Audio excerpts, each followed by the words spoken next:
Hello and welcome back to my channel. I want to start by sending my condolences to the family of Fausto Grassini, who passed away earlier this week. I also want to send my condolences to his friends, his team, as well as the entire paddock. It has been such a huge shock and such a devastating loss to the paddock, and I really hope the best for his team this season.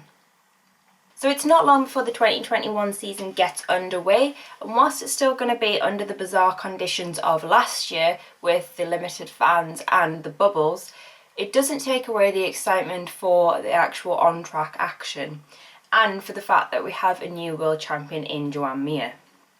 But whilst we are excited as fans, there are going to be people that are far more excited than we are, and they are going to be the rookies who are making their debut in their various sections this year. So for the next couple of videos that I'm going to be doing, I'm going to be focusing on rookies from Moto3, Moto2 and MotoGP. And this video is going to be all about MotoGP's rookies. Whilst there aren't many, there are technically three. One is going to get an honorary mention because they only competed in 6 races last year, so we're still going to class them as a rookie, and also because I know absolutely nothing about them bar that they raced in 6 races last year. So this gave me a little bit of an opportunity to learn more about him as well going into this season. So if you want the lowdown on all of the rookies for the 2021 season for MotoGP, stay tuned and keep watching. First up we have Jorge Martin. Martin claimed the 2018 Moto3 World Championship with the then Del Conca Gresini team. During that year, Martin battled against his own teammate Fabio Di Giannantonio as well as Marco Bezzecchi for the title. Whilst Martin's Moto2 career has been kind of short-lived, it has been full of highs and lows, including 2 victories as well as 4 podium appearances. Unfortunately for Martin, he was unable to move any higher than 5th in the championship standings after contracting COVID and having to isolate for several weeks, in which he missed some crucial races and therefore missed some crucial points. However, that didn't stop him from being selected by Pramac to race for them in 2021, where he is going to partner Johann Zarco. The pairing of Martin and Zarco could prove to be really interesting because whilst you have a seasoned rider in Johann Zarco and a rookie in Martin, neither of them have raced for Pramac before, and it's going to be a bit of a learning curve for them to get onto a bike which has managed to be fighting at the front and get podiums in the past with the likes of Miller, Pecco and Petrux. So it's going to be an interesting little dynamic that goes on, and I'll be really surprised if they're not actually fighting with the big boys at the front. It may just take a few races before they really are completely up to speed, but I'm really looking forward to seeing what Jorge can do. I am expecting top 10s. So yeah, fingers crossed. I am expecting top 10s from Jorge Martin, and I really don't want to have jinxed that because I'll feel terrible.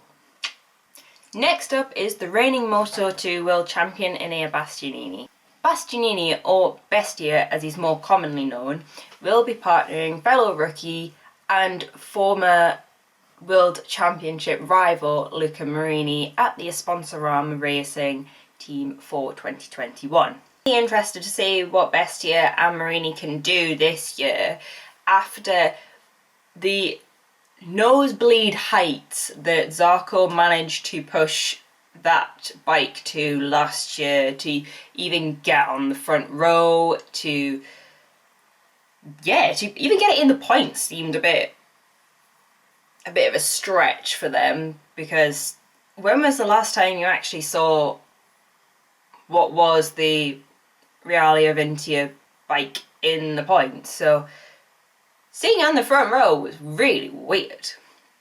Whilst the 2020 season seems like yesterday and 12 years ago all in one, you may not remember that Bestia really did take it down to the wire to get the championship win and he took it all the way to the final race in Portimao before he clinched that title. And it wasn't really by humongous margins in the end, but I do think that taking it down to the very last race in 2020 really summed up how absolutely chaotic that season was. Lastly, we have Luca Marini. The hotly anticipated and somewhat overshadowed Italian will be joining Bestia on the Ducati-powered Sponsorama racing machine for 2021. Marini managed to secure 6 podiums over the 2020 season, including 3 victories, but unfortunately was unable to keep his now teammate at bay to clinch the title and had to settle for second in the World Championship, which is a really weird name, a vice champion. I don't know if anyone else finds that weird. I always find that they call the second place guy vice champion. I don't know. Could just be me.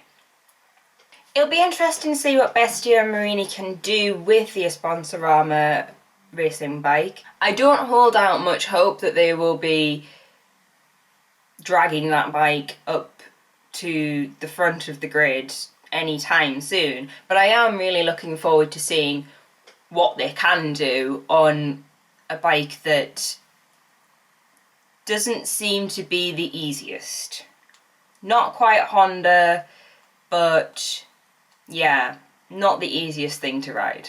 So last but not least, we have the honorary mention for Lorenzo Savadori. I'm not gonna lie to you, I completely forgot that he's still classed as a rookie because he only took part in 6 races last year, and I had to double check this and then take to Google to actually find out information about him, because I know absolutely nothing about the man. So, a little bit of background. Obviously, he came in last year in 2020 to replace Bradley Smith, who had replaced Andrea Iannone during the doping scandal. We all know a bit about Bradley Smith because he's been around in the paddock for what feels like forever. He's rode for numerous people in numerous sections.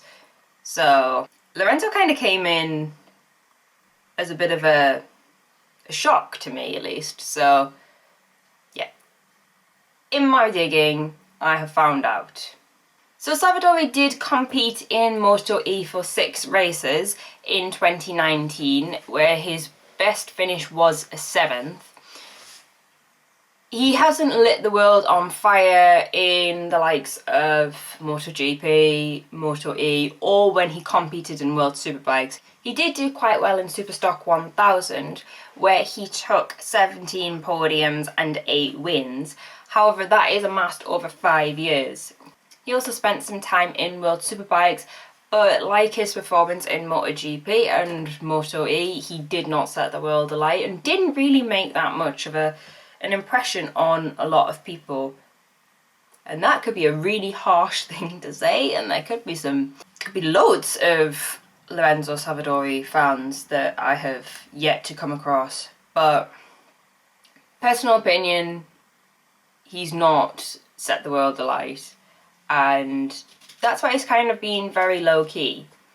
And that's why when he was chosen to be the Aprilia rider this year, there was a few confused faces, I guess. But hey-ho. The Aprilia bike has proved that it's not an easy bike to ride either. That second seat alongside Aleix seems to be absolutely cursed.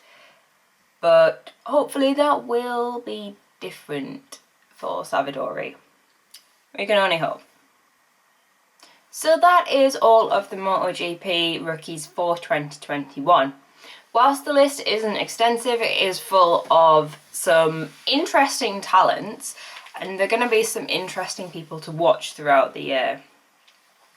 So don't forget to give the video a thumbs up if you enjoyed it, and subscribe. I will have videos for Moto2 rookies and Moto3 rookies out soon. And don't forget, if you do have any questions or any comments, if you have any suggestions for videos you want to see in the future or whatnot, if you just want to have a chat, drop your comments in the box below. Don't forget, you can follow me on Twitter and Instagram as well. I am always on both, but I'm always up for a chat on Twitter. So see you next time. Bye.